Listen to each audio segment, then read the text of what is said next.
Welcome back to Spotlight. We're here in episode 9 with our guest Vivian, who is a recent SOM grad. Vivian, could you tell us a little bit more about yourself? Hi, my name is Vivian. I'm founder of Sustentra, recent graduate from School of Management. What Sustentra does, we are a AI infrastructure verifier for carbon economy. What it does, in another sense, is we help to automate the manual process of verifying the evidence for sustainability audits. Very nice. And what made you kind of come up with this idea, Vivian? Yeah, my background is actually finance. I studied finance at Northeastern, came to Yale and also double degree with HEC Paris for my double master in management. So it's quite a path for me to reach what I'm doing because it's not related at all. So when I was an undergrad after, I did some finance at Jefferies and Amazon with corporate finance tradings. I feel like I was channeling more in how and what I do with my values, what I'm aligned with. So when I moved to Paris, I work in assets management and impact investing. We invested in climate-related and also biodiversity assets. Then there, I realized, that is how capital can move to make change in the society. So I was like, this is interesting. I have not seen a lot of this sustainability related information or sustainability linked financial information before. So that really drew me into the field. But during my time doing the job there, I realized there's a lot of evidence problems, a lot of challenges in terms of gathering the right information to report, because there are first more regulations, second sustainability information is scattered in different systems. Financials has it, HR has it, different departments store it in different form as well, and whereas sustainability information is kind of a collective of everything, like how do you treat your employee, like you get the information from the HR department, but also a lot of policies from in-house. So experience that pain complying during my work made me realize there's a lot more infrastructure to be built in this field. So right after that, when I was in Paris as well, I joined another AI startup to basically build this tool for my last position. So I was like from a customer side now switched to like a builder side to build that tool specifically for these regulations. So that was interesting to see how the startup works. Then coming back to Yale, be like, there's way more things. I love this field, love to build more. That's how I end up here. Wow. Very inspiring. Very, very cool story. You say you did this as a kind of a project within your previous work? So, no. So when I was previously at that work, I was shipping different regulations. We were building for different demographic. We're building for a VC and PE fund that have to report for their impact investing data. So that last startup that I was at is about this. Whereas what we do now is I have done intensive like customer discovery when I was at SOM, where I talked to a lot of auditors and a lot of the head of sustainabilities where their problem lies, because I really want to focus on the evidence side where it's so messy, so unstructured. So we're actually building the verifying mechanism in that case, or the infrastructure to extract the evidence for verifiers, VVBs, and people who have to do this basically manually right now. Wow, very, very, very cool. I was wondering, because you're gathering so much information from so many different links, do you think there's usually some kind of like discrepancy? Because we learned, for example, about like regression of putting in the wrong variables. Have you run into the challenges of like gathering stuff that you think is kind of like creates a lot of noise within what you're trying to produce? How do you deal with that? Exactly. That is such a good point. I think that is where generic models or AI is different from like specialized AI models in that case. So when we deal with sustainability informations, a lot of them, first we need to really fix the parameters, like what are we looking into, what data for what kind of document.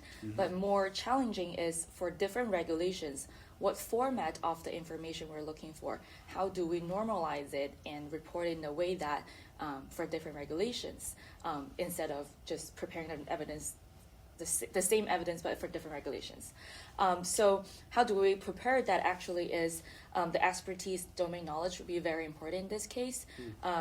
I learn from my job. Also, we collaborate with consultants in the space where, okay, for this document, we're looking for these information specifically. So as we work through more evidence type, more documents, our model also learn what kind of information and where it typically lays. So that kind of cut down a lot of noises. But I believe as models and AI is like progressing the speed that it is, it's going to be pretty good than human can manually do, basically. Wow, very. Yeah, I've always like kind of wondered, because you see like kind of a lot in the market right now, and it makes you wonder like which one is kind of good for which thing. Mm-hmm. So it's a very interesting and like niche field that you guys are going into. And I think I saw on your page that you have a co-founder as well, right? Mm-hmm. Did you start this project with your co-founder, or was this kind of like your own venture or your co-founder's venture? What was the process of kind of getting this started? Right. So I had a co-founder and I had multiple co-founder.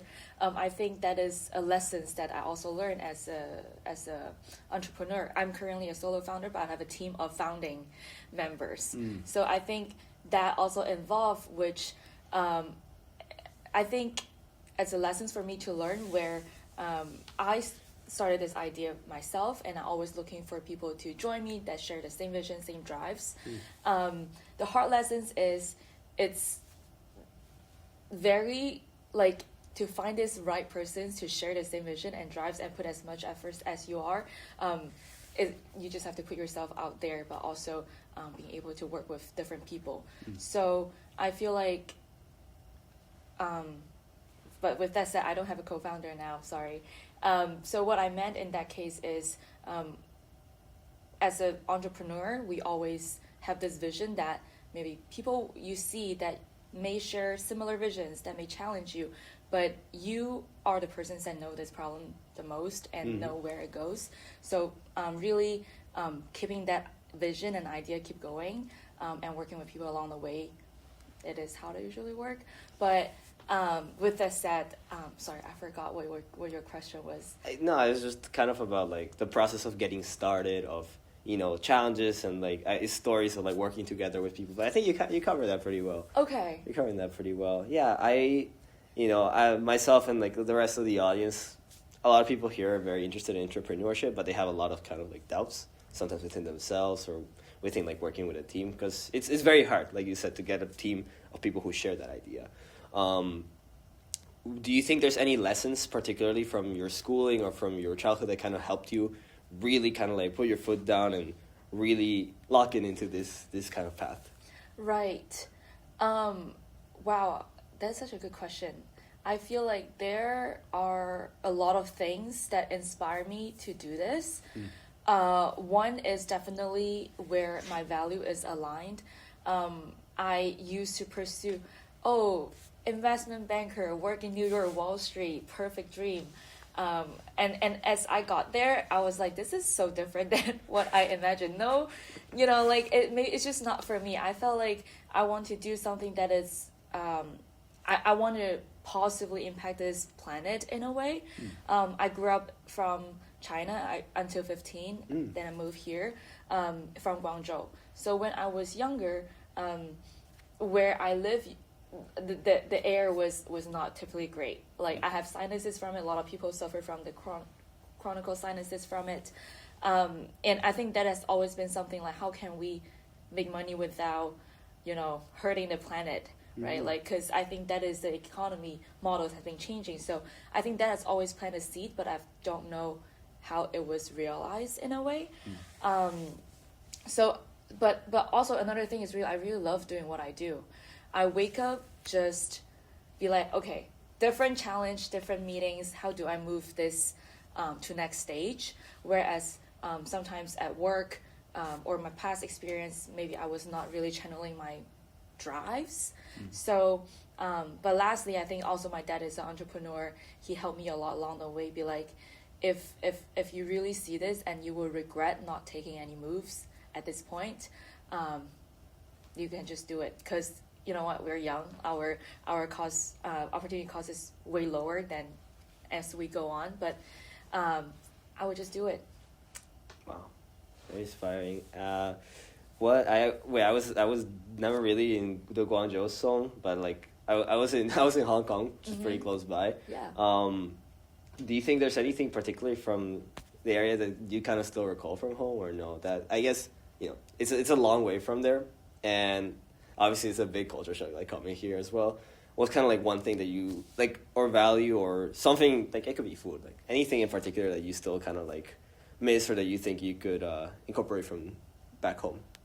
Right.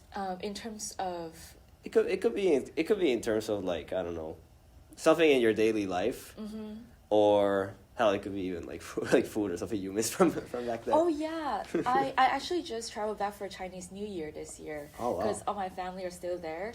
I feel like taking the Chinese heritage with me. I think a lot of it reflects in a lot of places. I would say, food definitely.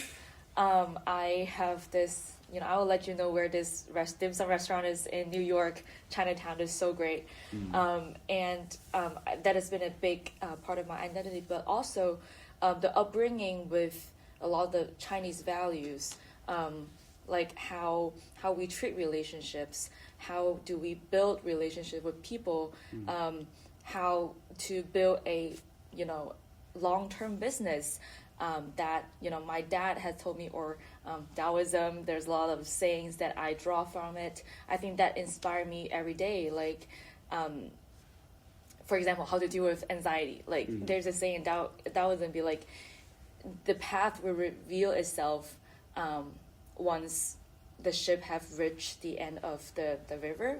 What it means essentially is, you will always find a way. Maybe it's not now that you feel so unclear, but if we keep going, we'll eventually get there, or different shape or forms. Wow. Very inspiring. I usually it's great to hear, because I also have a lot of friends that are from abroad, or they come from different backgrounds, and it's very inspiring to see like how these ideas like impact them in these, especially as they go into these like larger fields or into entrepreneurship. I think it's a very important thing to kind of stay grounded towards that. Wow. Sorry, that was a little bit sidetracked from the actual entrepreneur conversation. I love how you enjoy that. I honestly, you said you were studying Chinese certificate? Yeah. Yeah, no, I used to teach as a, what you call it, assistants, like I would practice. Oh, the language tutors. Yes, the language course. I was a TA. Anyway, that was fun. Very cool, very cool. And it's kind of back more into the actual entrepreneurial talk. I wanted to ask, so do you think you're gonna this is very much, do you think more of like a personal, like small company use, or do you think, in what ways do you think it could be like institutionalized, for example? Because I know you mentioned like you're drawing from like a lot of different departments, but say you want to apply it to like not just a university or like a company, you want to apply it to like a government system, for example, like a regional government. Do you see kind of the product expanding towards that level, or even for like abroad? Right. So there are so many ways that we can expand. I'm getting so excited about thinking about this itself, because I'm not sure how much you use AI in your daily work.